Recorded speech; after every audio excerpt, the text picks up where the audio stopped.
Hello, friends. Mark Holmes here with my buddy Cowboy Jobu, and as always, thank you guys for watching, commenting, and subscribing to the Jobu Sports Report. Without you guys, this literally doesn't work. And thank God it is Friday. It is still raining like crazy. They're talking about 3 to 5 more inches of rain between today and tomorrow alone. It's just like unbelievable. Just took the dog out for a walk or a quick walk and literally just got soaked. I'm still working on that art because we may just need it after all. In fact, we've got flooding warnings out for everybody, basically in the Washington, D.C. area. So hopefully everybody stays safe. If you see, if you see a big puddle of water out there, don't try and drive through it. Turn around because cars are getting swept off left and right. So be safe out there. But here we are. Another weekend without football, but it's getting us that much closer to the season getting here. And I must say, it's been nice and quiet this offseason. I know we had the whole Des Bryant situation, and they're still, of course, talking about Des Bryant. But this has been the quietest offseason in a long time. I know we still have June and July to get through before training camp opens up. But thus far, no off-the-field distractions. It's been so quiet. It's been almost too quiet. And I'm wondering what is going on with Rico Gathers. Jason Witten has casted the biggest shadow. Nobody's been able to get out from behind that shadow throughout Jason Witten's career. Deservedly so. Jason Witten is a generational player. Jason Witten was everything that you'd want a football player to be. That being said, living behind that shadow has been hell. Marty B couldn't take it, had to go elsewhere, wanted the spotlight. We've seen so many tight ends come and go during his tenure. Now is the opportunity. Now is the opportunity to be the guy, to be the man, to step out from those shadows, to be the next Jason Witten or the next Rico Gathers.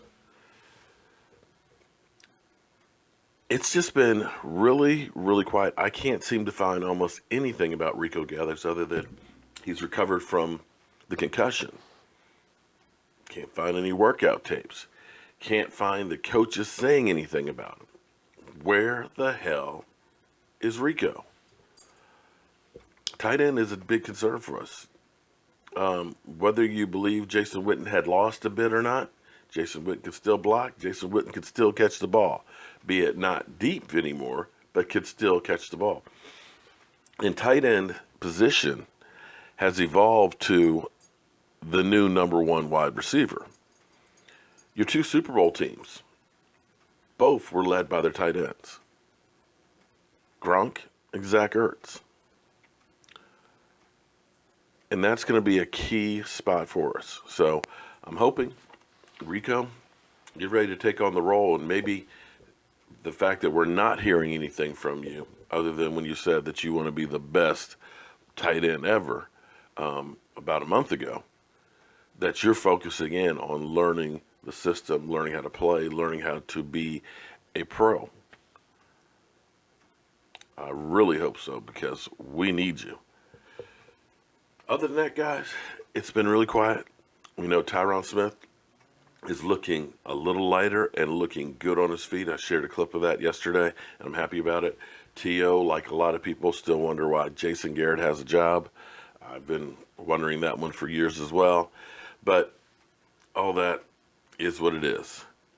But for this one special, I'll say fan, but I'm not sure he's really a fan, let me leave this for you.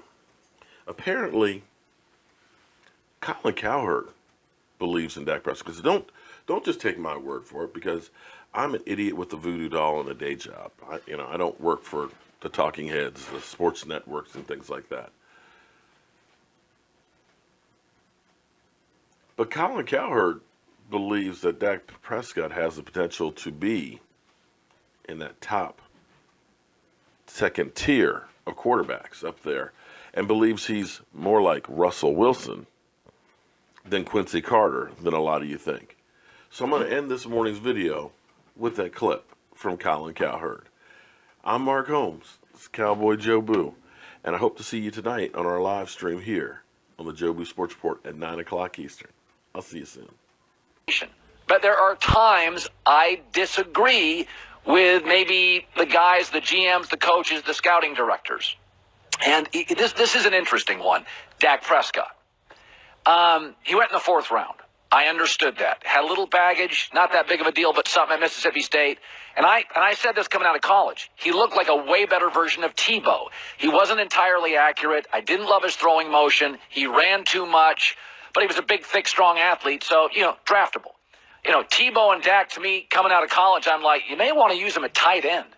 H-back. All right, I can acknowledge that now. With Tebow, I was right. With Dak, I was wrong. But I want you to think about this for a second. We all kind of understand that quarterbacks go in tiers. If I said tier 1, there's 4 guys we all know are Hall of Fame guys. They're great. We know Brady, Breeze, Rodgers, Big Ben. They're great.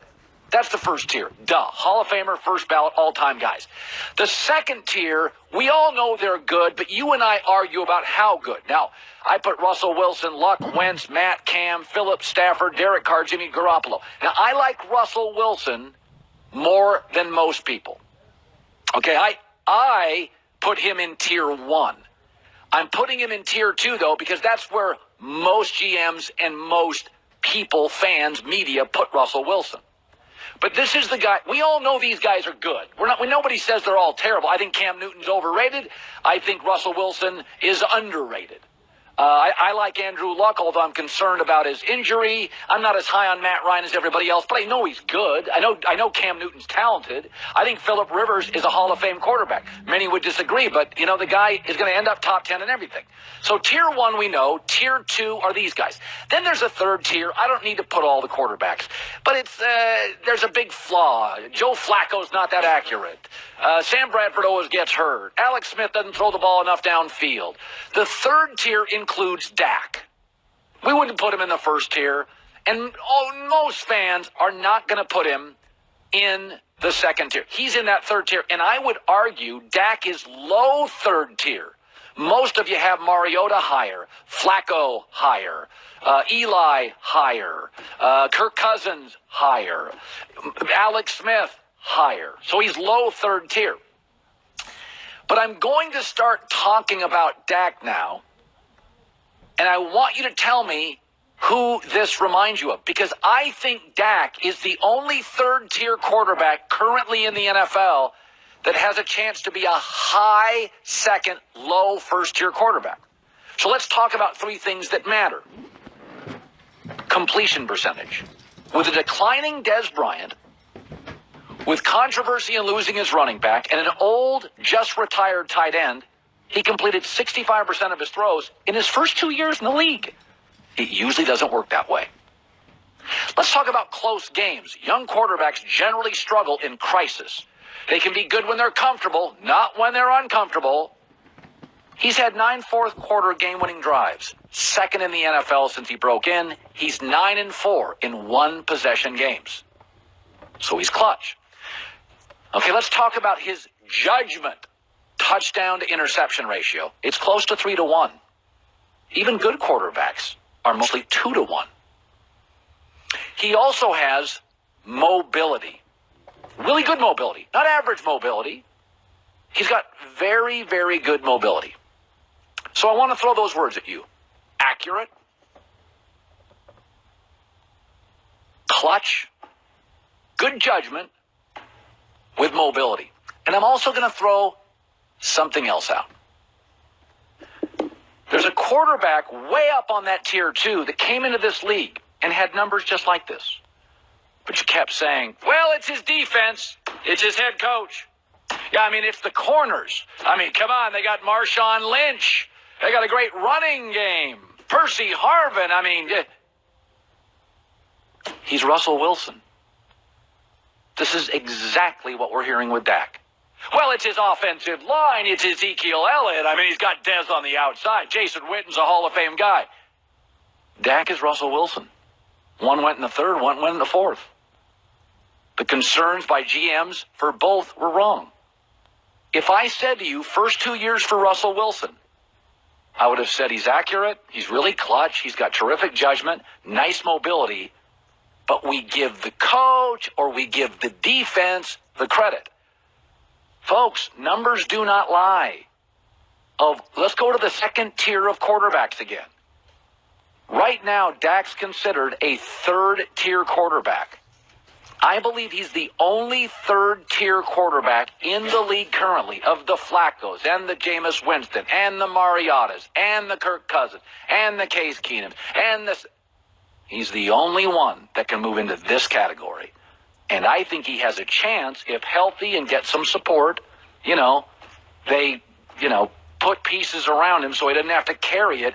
He can be in the Russell, Andrew, Carson, Matt, Phillip, Cam, Matt, Derek Carr, Jimmy Garoppolo.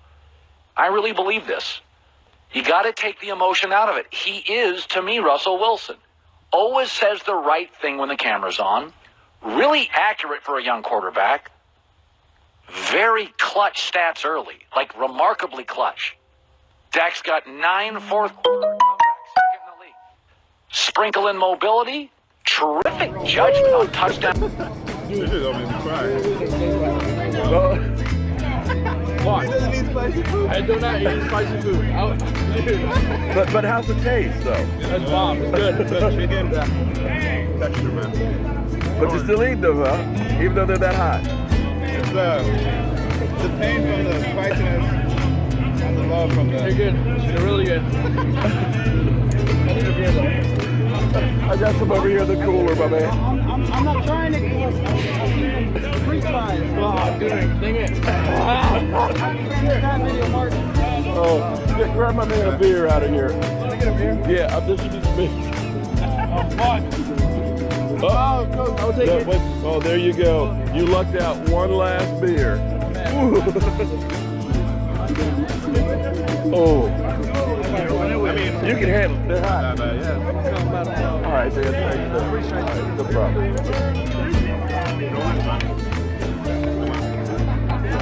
Damn. I gotta open it with something. Goddammit. Here, let me. There we go. Oh, that's it.